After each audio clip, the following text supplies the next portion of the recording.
I know that this is one of the most frustrating things for MSPs. When your technician's talking to a client on the phone, and the answer to all of that client's problems is a specific service that you already sell, but the technician won't even mention it, let alone tell them the details of it and the benefits of it. Why does this happen? Is it that your technicians don't care? Are they scared? Could you incentivize them to sell? Well, maybe, but I believe the actual answer here is to look at things not from your point of view, but to look at things from the client's point of view and especially from the technician's point of view. Here's how to do that. So here's a question which comes up now and again when I'm talking to MSPs. How do we get our technicians to sell? Because they've got all of the selling opportunities right there in front of them. They're sitting there every day, speaking to people on the phone and dealing with tickets. And often they're fixing problems that could be dealt with more proactively if the client bought a higher level of service or a different flavor of an existing solution. Yet, as we know, many technicians just don't want to sell.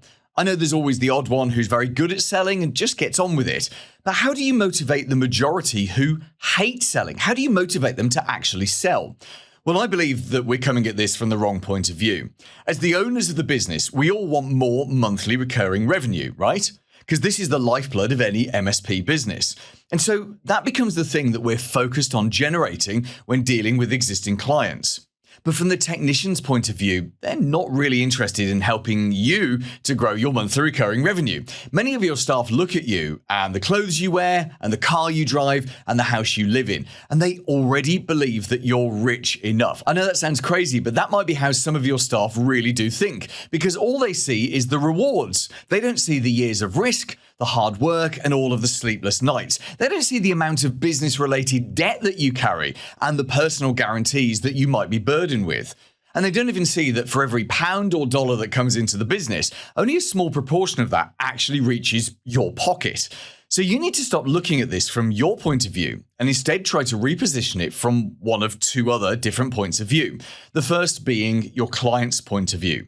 Most technicians, most of the time, want to do a good job for clients. Would you agree?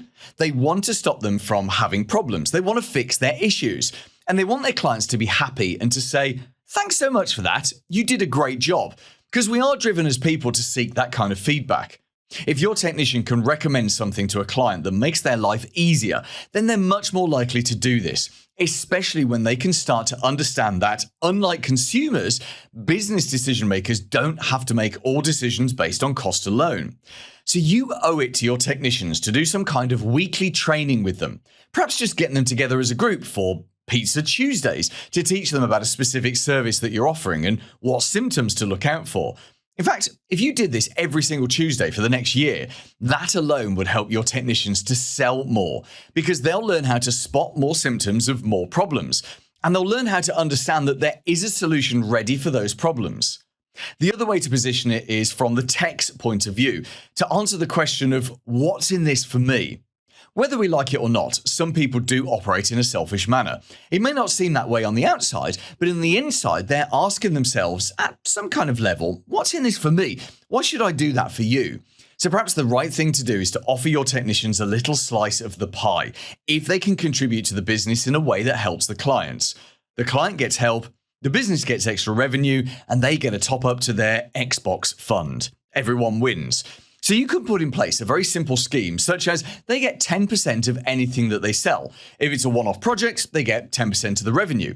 If it's a monthly recurring revenue thing, then they get 10% of the first year's value. And of course, they only get this cash when you've received the cash, so there's no risk to you. Perhaps the most robust way to do this is a combination of the two. Weekly awareness training for your technicians with a simple reward scheme for those that feel comfortable advising the clients. And in fact, they don't even have to do the selling, do they? They could just tell the clients about it and then just send you an email saying, "Hey, we've just told XYZ client about this. Could you please give them a call and see if it's something they want to do?" So you do the actual closing, but they've done all the hard work of educating and persuading the client. Tell me, do you think this is something that would work for your technicians? Paul Green's MSP Marketing Edge.